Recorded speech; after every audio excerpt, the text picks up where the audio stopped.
Hello and welcome to the GZERO World Podcast. This is where you'll find extended versions of my interviews on public television. I'm Ian Bremmer, and this week we are talking about China, its domestic priorities, its global ambitions, and whether the Trump administration's retreat from global commitments is opening new doors for Beijing. The year of the snake is off to a reasonable start for the People's Republic. Tech stocks soared after Chinese AI startup DeepSeek announced its R1 model could rival OpenAI's ChatGPT at a fraction of the cost. President Xi Jinping has been making nice with China's business elite. And while President Trump's first few weeks in office have upended trade relations and sent U.S. allies scrambling, Beijing is seizing the moment, positioning itself as a stable global partner and force for peace. All that said, China's economy is still struggling. It's dealing with low growth, a real estate market in crisis, high youth unemployment, and the specter of deflation. But China's top leaders projected confidence that their GDP would hit targets during the annual two sessions legislative meetings earlier this month, despite the threat of a trade war with the United States. So what's next for the People's Republic? Can China shake its economic blues? Will Beijing benefit from U.S. retrenchment, or will its domestic issues hold it back? I'm breaking it all down with Bill Bishop, the writer of Sinocism, a daily newsletter and top source for China news and analysis. Bishop previously wrote a column for the New York Times Deal Book, and before that, co-founded MarketWatch. Let's get to it.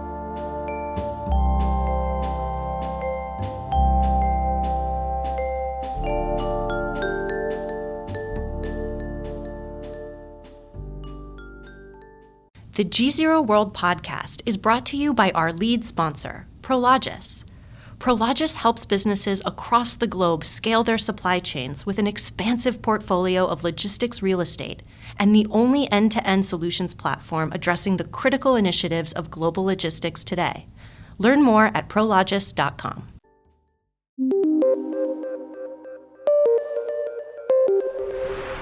Bill Bishop, welcome to GZERO World. Thanks for having me. It's a pleasure to be here.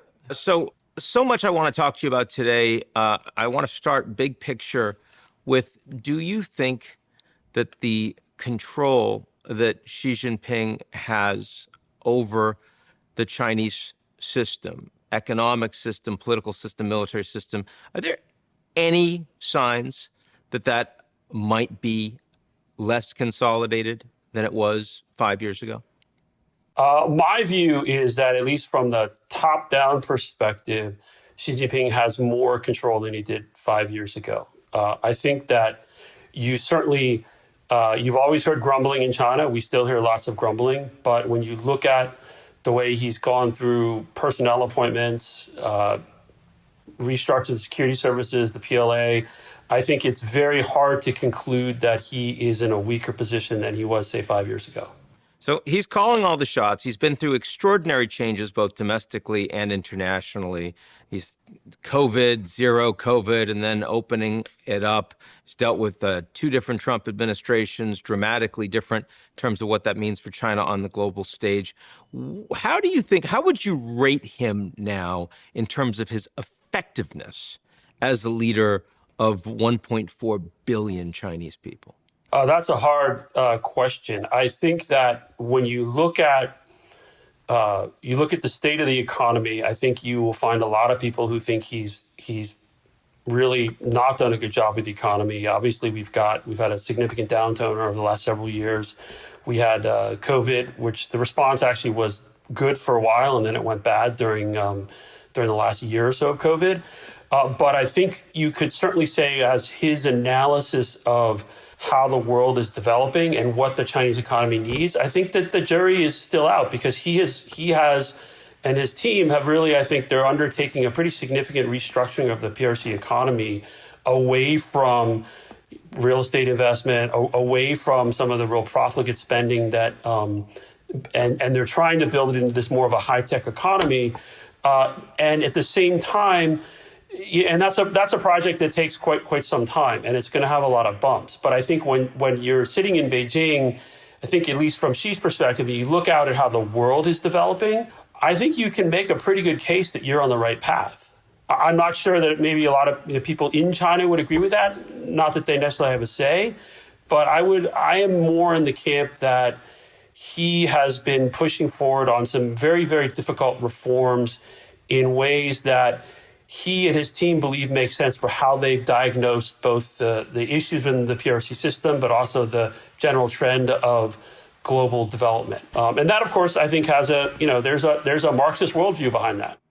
Would you say that he has been overly cautious or overly strong in terms of his willingness to take big and necessary decisions over the past few years? If you had to err on one side, where do you think it would be, and why? I will hedge and say yes. I think he's been on the some of the economic policies. He's actually been overly cautious, where I think they need to do more in terms of certain types of fiscal reform, fiscal support to get the economy out of what appears to be an accelerating deflationary cycle. But in terms of some of his foreign policy efforts, I mean, you look at what he's done in the South China Sea, you look at what they're doing around Taiwan, I would say that he's been actually quite aggressive. Effectively so from the perspective of China's interests, or not really? I think so. I mean, he has changed the facts on the ground in the South China Sea. He has, I think, is moving towards changing the status quo around Taiwan. And so far, there's been, rhetorical pushback. There's been very little actual, I think, material or effective substantive pushback. And so it's not clear what costs he's really incurred from some of their foreign policy moves. I think from their perspective, there's reason to be confident because they've actually been able to do a lot of things without too much blowback. No, the funny thing, I mean, to the extent that there's been significant pushback against China, it's clearly been on the economic side. It's clearly been on the technological side. It's tariffs, it's export controls. It's we're not going to let you operate economically the way you have, even though as an erstwhile national security competitor, military competitor, there's actually been very little.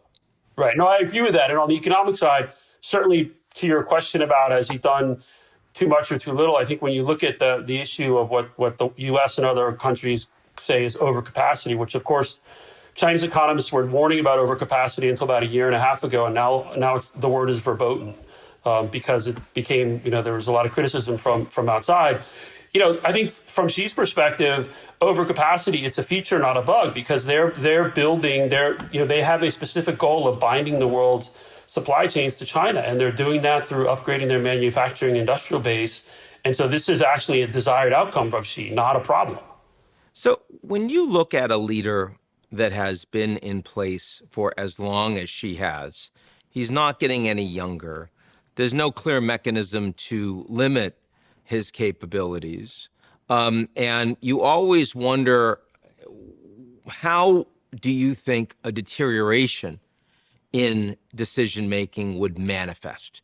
What if he stops getting as good information? What if he stops listening to other people around him? Have you had any indications? Certainly there was a lot of talk about this at the end of the zero COVID period. Have you had any significant indications that the Xi of 10 years ago has lost a step? No, I have no sort of credible, verifiable indications. He is 10 years younger than Joe Biden. He's several years younger than President Trump is currently. I think when the question around information flow is an interesting one, and you often hear, well, people are all yes men and they're telling him what he wants to hear. I actually think in the current leadership lineup, the standing committee, the Politburo that he effectively picked at in 2022 at the 20th Party Congress, yes, at least on the standing committee, there are people who are most of them are quite close to him and worked with him for a long time. And so you would say, oh, there must be yes men. I actually believe there are actually people who can tell him things that maybe he doesn't want to hear. I think the information flows, I mean, the Chinese have a vast intelligence network. They have all sorts of inputs for research and analysis. I think you might wonder what the output is because they have a particular worldview, again, influenced, I think, by Marxism and Leninism about how things are and what these facts might mean. But in terms of actual information getting to Xi, I have not heard of anything credible that he's really not getting good information. He just may be making decisions or acting on analysis that is different than how we might react to the same set of facts.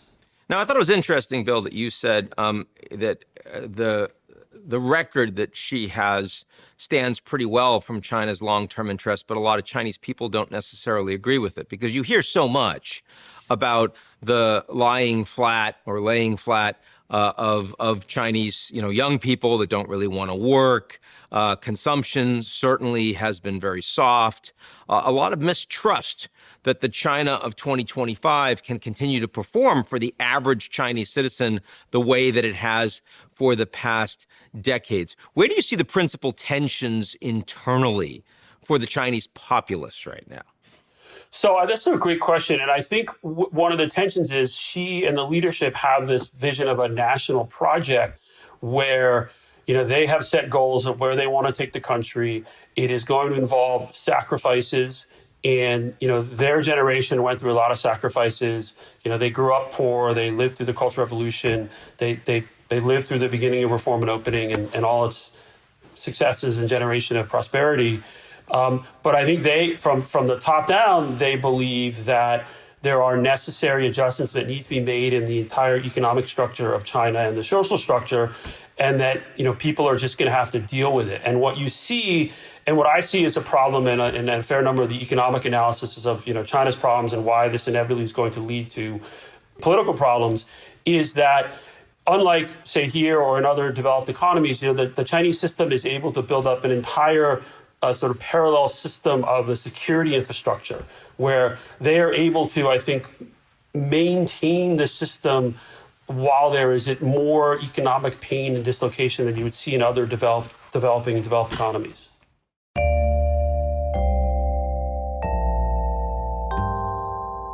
The GZERO World Podcast is brought to you by our lead sponsor, Prologis. Prologis helps businesses across the globe scale their supply chains with an expansive portfolio of logistics real estate and the only end-to-end solutions platform addressing the critical initiatives of global logistics today. Learn more at prologis.com.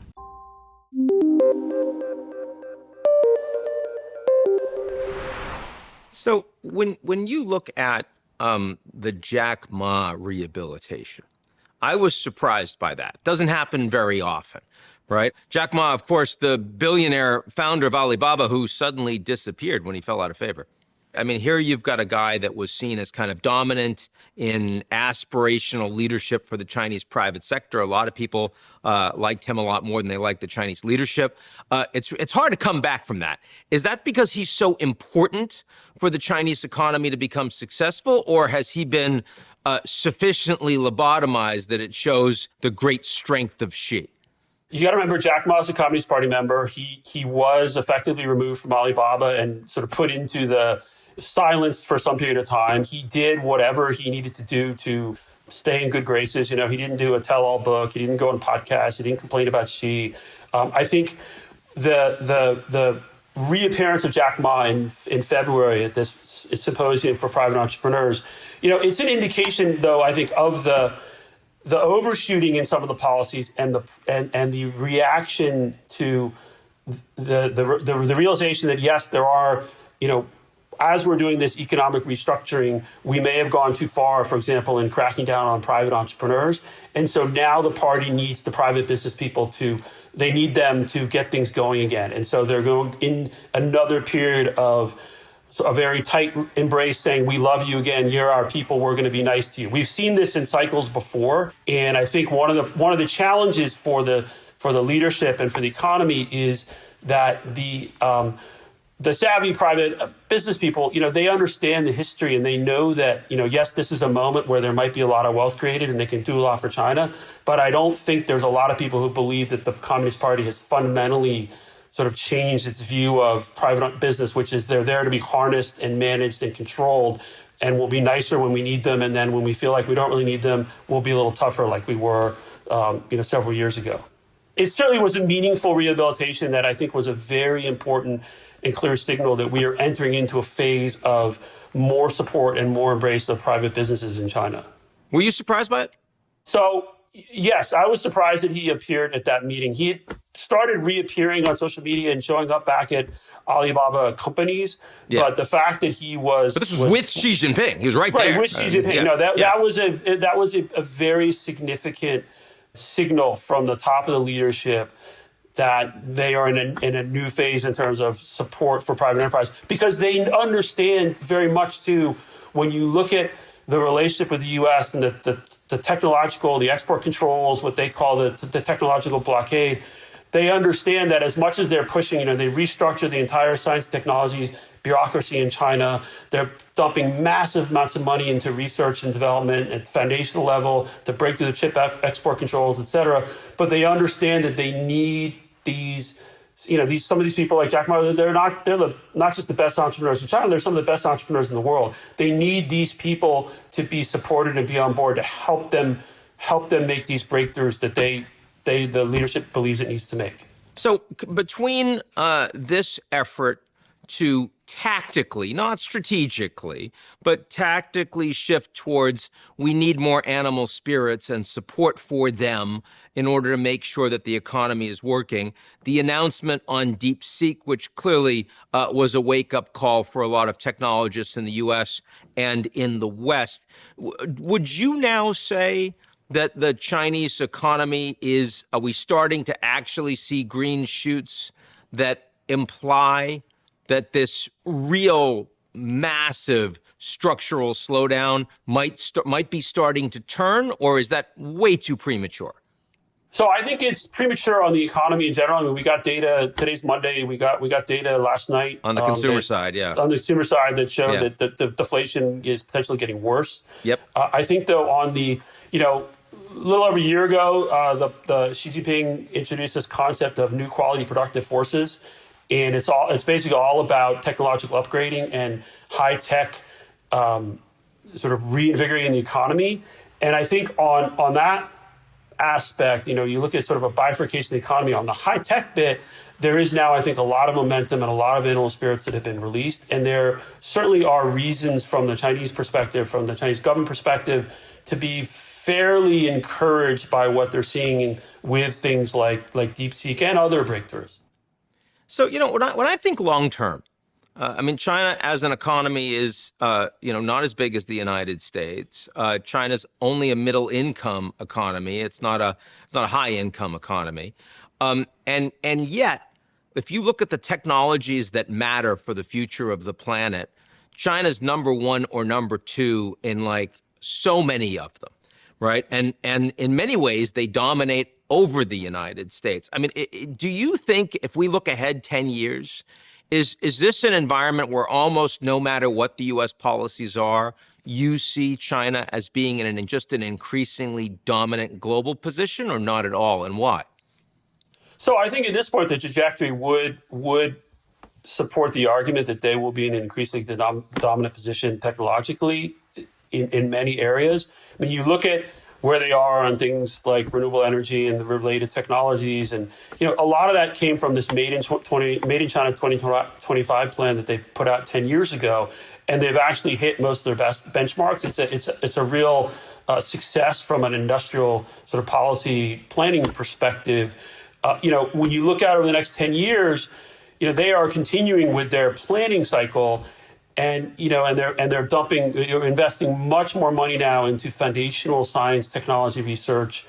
You look then, what are we doing here in DC? We're 2 months or so into not even 2 months into the Trump administration. Certainly looks like we're gutting a lot of the foundational science and technology research. We are potentially making America a much less attractive place for global talents. And so, back to your question, I think when you look at if you're Xi Jinping or people around him and you look at the trends, I think you would actually feel like, we've got a big problem in chips and we're working really hard on that. But in all these other areas, the forces are actually lining up fairly well in our favor. So do you think, you mentioned the new administration. Of course, I was going to get there. You've got 2 rounds of 10% tariffs now on China, which certainly the Chinese don't welcome. There's been restrained, but nonetheless, significant reaction by the Chinese in retaliation for that. So that the bilateral relationship has clearly gotten worse. And yet so much of what the United States is doing right now, both economically as well as geopolitically, seems to be affording a lot more space for China to do what it wants.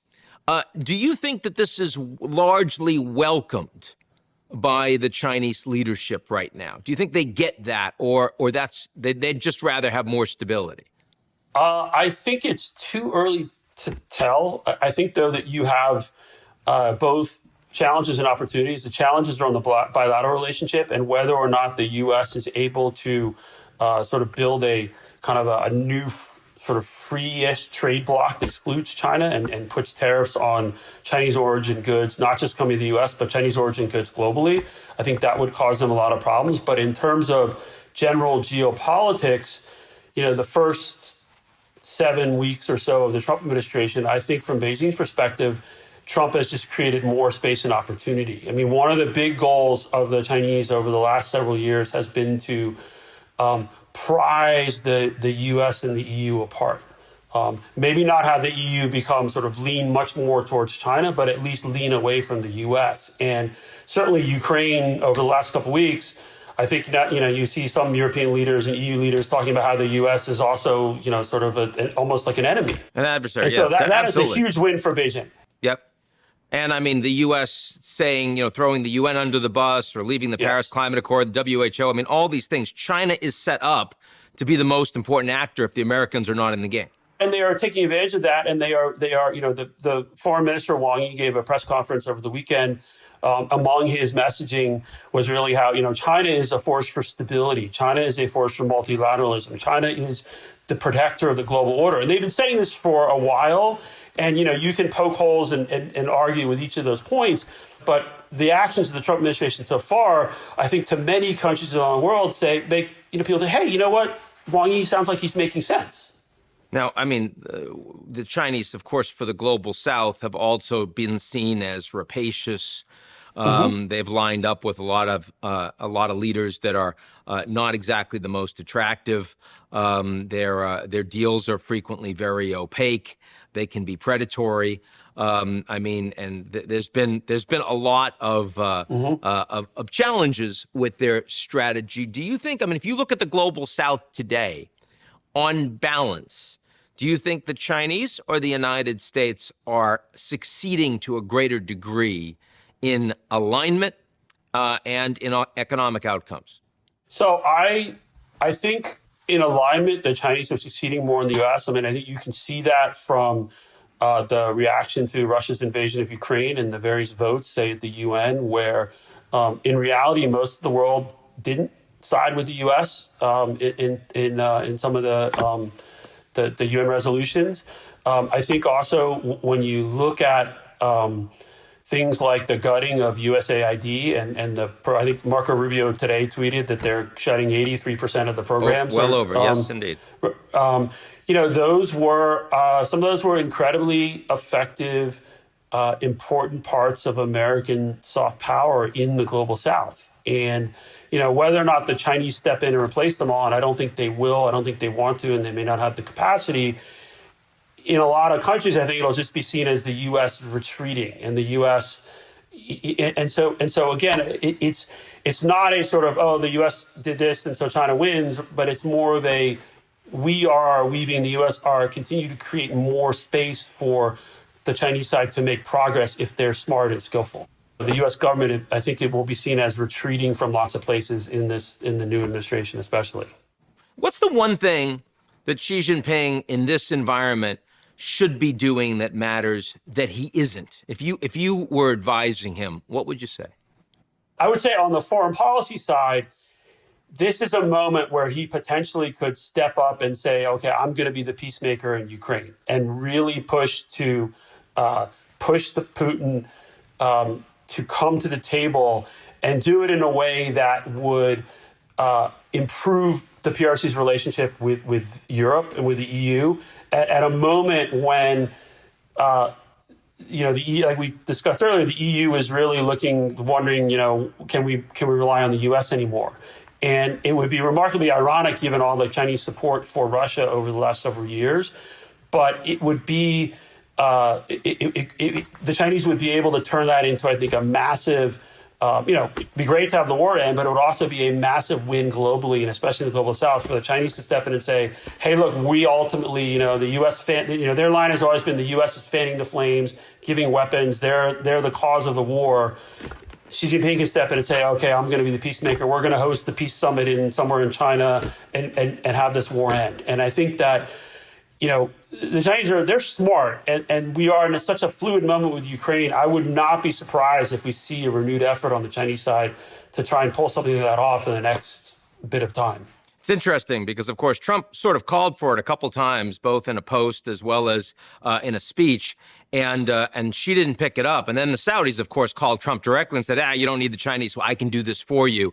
And they've actually inserted themselves. So right. Interesting point, Bill. Well, and that's an interesting point, too, where when I've made these points, I've said because one of the things that has helped sort of the U.S. position relative to China over the years is that the Chinese haven't always done what would look like to be actually the smart, skillful thing.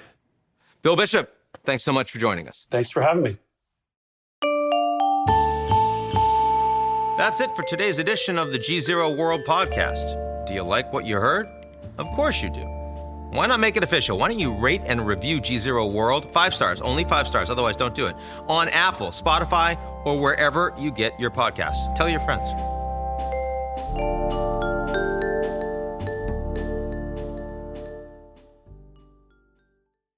The GZERO World Podcast is brought to you by our lead sponsor, Prologis. Prologis helps businesses across the globe scale their supply chains with an expansive portfolio of logistics real estate and the only end-to-end solutions platform addressing the critical initiatives of global logistics today. Learn more at prologis.com.